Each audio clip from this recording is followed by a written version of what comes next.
Et vous êtes là, vous avez du bol, j'ai failli ne pas réussir à venir à cause de la grève des feux rouges. Figurez-vous que je suis resté coincé 25 minutes sans pouvoir traverser car le petit bonhomme ne voulait pas passer au vert, il était rouge de colère. Je vous raconte pas, c'était horrible. Enfin, je suis là, on va pouvoir commencer. Salut à tous, nous sommes le mardi 11 février 2014 et c'est le Fresh News du jour, c'est parti. This is funky fresh. This is funky fresh. Pick up on a master track and grab your dab and cheese and fries. Le 24 février prochain, Nokia tiendra une conférence lors de la première journée de Mobile World Congress à Barcelone, rendez-vous majeur de ce début d'année autour de la mobilité et on sera sur place.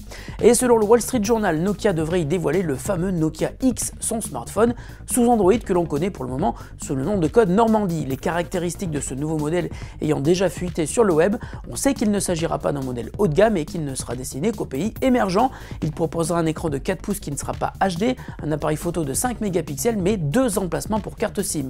Au niveau logiciel, il serait équipé d'une version spéciale modifiée de Android, mais embarquerait tout de même les applis Google.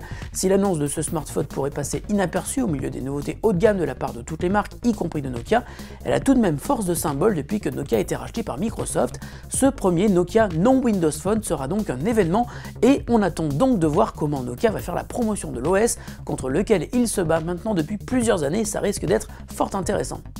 Cette nuit se déroulait à San Francisco les 7e Crunchies Awards. C'est une cérémonie qui récompense les plus gros cartons de l'année passée dans l'univers des startups, de leurs produits et de leurs services. Cette 7e édition a notamment couronné Kickstarter comme meilleure startup toutes catégories confondues. C'était le prix le plus convoité. Le prix du plus grand impact social a été attribué à Edward Snowden pour ses révélations sur les activités de la NSA. Oculus Rift, le casque de réalité virtuelle, a quant à lui reçu le prix de la meilleure startup pour un produit hardware. Snapchat a été couronné meilleure application mobile de l'année et son prix a disparu au bout de 10 secondes. La monnaie virtuelle Bitcoin qui révolutionne le système bancaire classique a été couronnée du prix du meilleur projet technologique et Airbnb remporte le prix du meilleur service collaboratif. Dans une cérémonie fortement centrée sur les startups américaines, les Français étaient tout de même représentés avec Blablacar qui a été nominé mais qui n'a malheureusement pas gagné le prix de la meilleure startup étrangère, finalement remporté par les Israéliens de Waze.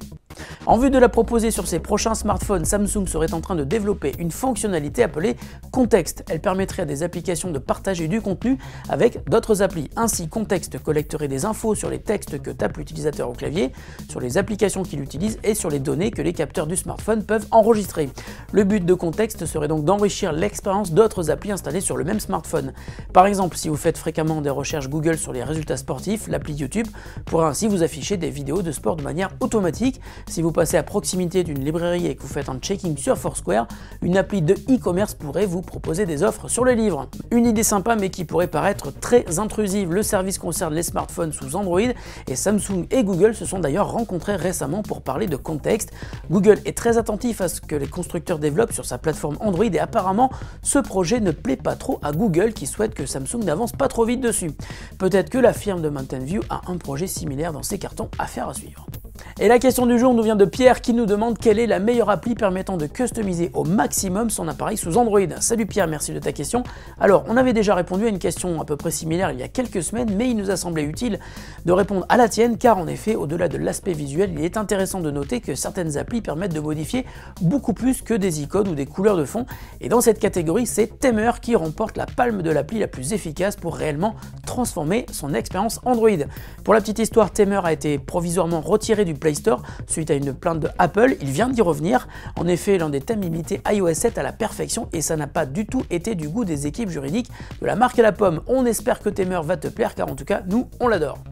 Si vous êtes à Paris aujourd'hui, n'oubliez pas que les Tech Days de Microsoft débarquent ce matin, on y sera, et se tiennent pendant 3 jours. Et si vous n'êtes pas sur place, les conférences seront diffusées en direct sur le web. Cela devrait être très intéressant. Voici le lien pour connaître tous les détails. Fresh News, c'est fini pour aujourd'hui. On se retrouve demain pour de nouvelles actus de la planète high-tech. Salut à tous et bonne journée!